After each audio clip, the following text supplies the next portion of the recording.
এ খাদিজা, সারাদিন দিনের দাওয়াত দিছি, পেটে কিছুই নাই, ঘরে কোনো খাবার আছে কিনা? আম্মাজান খাদিজা বলে, ওগো প্রিয় স্বামী, আমাদের ওই যে ছোট একটা বকরি আছে, শুধু ওই বকরি থেকে সন্ধ্যাবেলা এক পেয়ালা দুধ দহন করে আপনার জন্য রেখেছি। আর পাশের বাড়ির মানুষ হাদিয়া হিসাবে আমাদেরকে 4টা খেজুর দিয়ে গেছে। আমি 2টো খেজুর খেয়ে 2টো খেজুর আর এক পেয়ালা দুধ প্রিয় স্বামীর জন্য রেখে দিয়েছি। আপনাদের কাছে আমার প্রশ্ন, সারাদিন না খাওয়া মানুষের কি এক পেয়ালা দুধে কি পেট ভরে, তৃপ্তি মিঠে? আম্মা জান আয়েশা রাদিয়াল্লাহু তাআলা আনহা আল্লাহর নবীর সামনে দুধের পেয়ালা হাজির করলেন। নবীজি অর্ধেক টুকুন দুধ খেয়ে অর্ধেক টুকুন দুধ আম্মা জানকে দিয়ে দিলেন। নবীজি একটা খেজুর খাইলেন, আর একটা খেজুর আম্মা জানকে দিয়ে দিলেন। আম্মা জান বলে, ওগো প্রিয় স্বামী, 2টো খেজুরি আপনি খেয়ে ফেলেন। আল্লাহর নবী বলেন, না না না, আমি আমার হাত দিয়া তোমাকে একটা খেজুর খাওয়ায় দিব। আল্লাহু আকবার। এই কথা বলতে বলতে হঠাৎ করে নবীজির চোখ চলে যায় আম্মা জানের কাপড়ের দিকে। আম্মা জান যে কাপড় পরেছেন, ওই কাপড়ের মধ্যে এত তালি, এত তালি, এত তালি, এখন আর মনে হয় কাপড় ছিঁড়ে গেলে তালি দেওয়ার মতো জায়গা থাকবে না। সরকার দো আলম আম্মা জানের মুখের দিকে তাকায় বলে, খাদিজা, এ খাদিজা, 40 মণ স্বর্ণ নিয়ে আমাকে বিবাহ করলা, কতটা মাস হয়ে গেল, ঠিক মতো কোনোদিন ঘরের বাজারও করি না, বাজার সদাইও আনতে পারি না, না খায়া থাকো। আজকে দেখলাম তোমার কাপড়ের মধ্যে এতগুলো শিলি। ও খাদিজা, একবারও বাজারের জন্য বললা না, কোনদিন বললা না বাজারে যাচ্ছেন, বাহিরে যাচ্ছেন, কিছু খাবার নিয়ে আসেন, এই কথাও বললো না। আমার কাপড় ছিঁড়া গেছে, একটা কাপড় পর্যন্ত নিয়ে আসেন। খাদিজা রে, 40 মণ স্বর্ণ নিয়ে আমাকে বিবাহ করলা, এই সম্পদগুলো আমি কোন জায়গায় ব্যয় করলাম একবার কোনোদিন ডাক দিয়া জিজ্ঞেস করলা না? তোমার সম্পদগুলো আমি কোন কাজে ব্যয় করেছি? আম্মা জান খাদিজা বলে, গো আল্লাহর নবী, আমি জানি আমার কলিজার টুকরা স্বামী ওই সম্পদগুলো আল্লাহর রাস্তায় দান করে দিয়েছেন, এই জন্য আমার জিজ্ঞেস করার কোনো প্রয়োজন নাই। আল্লাহু আকবার। আম্মা জান বলে, ঠিক আছে বুঝলাম। আল্লাহর নবী বলে, বুঝলাম, কিন্তু তোমার গায়ের মধ্যে ছিঁড়া কাপড় তালি দেওয়ার মতো জায়গা নাই, এই কথাও তো কোনোদিন বললা না, একটা শাড়ি কিনে আনেন। আম্মা জান বলে, আমি জানি আমার প্রাণের স্বামীর পকেটে পয়সা নাই, এই সময় যদি আমি শাড়ি কিনতে বলি আমার স্বামী কষ্ট পাবে, আমি আমার কলিজার টুকরা প্রাণের স্বামীকে কষ্ট দিতে পারবো না। আল্লাহু আকবার। কষ্ট দিতে পারবো না, এই কথাগুলো আসমান থেকে আমার আল্লাহ শুনতেছে। আর জোরে বলেন সুবহানাল্লাহ। কে শুনতেছে? আরশে আজিম থেকে আল্লাহ তাআলা শুনতেছেন হযরতে খাদিজার কথাগুলো। আম্মা জান খাদিজা বলে, গো আল্লাহর নবী, আপনার কাছে আমি 3টা জিনিস চাইবো, আপনি দিবেন কি দিবেন না বলেন?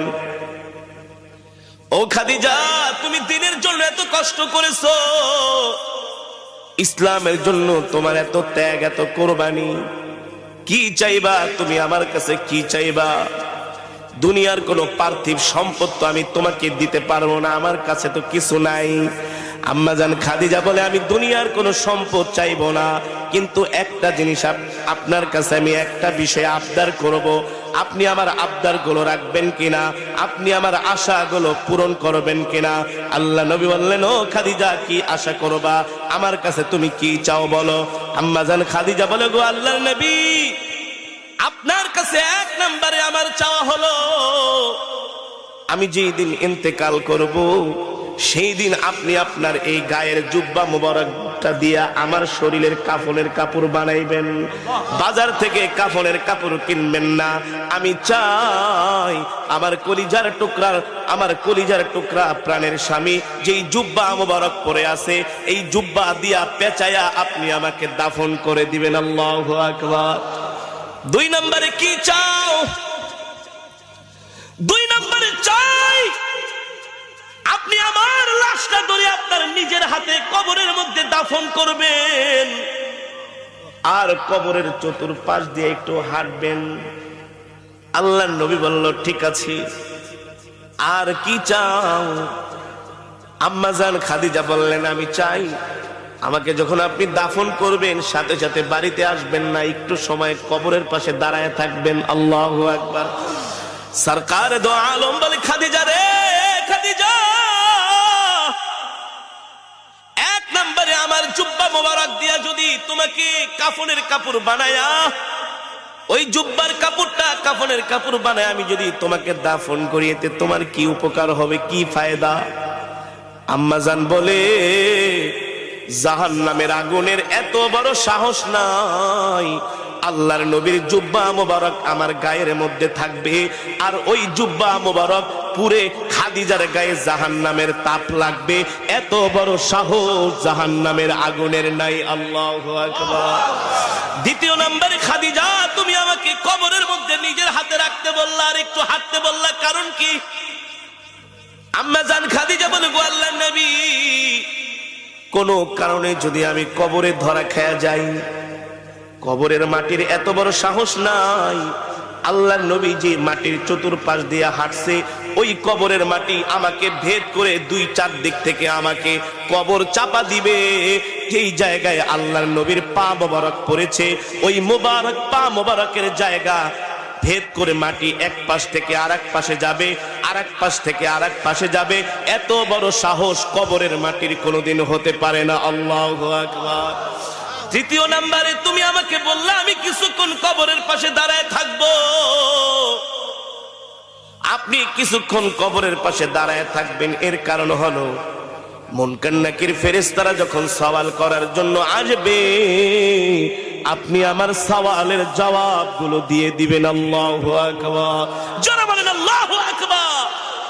আল্লাহর নবী সরকার দো আলম বলেন খাদিজা আমি তোমার শর্তগুলো মেনে নিলাম, আমি তোমার শর্তগুলো মেনে নিলাম।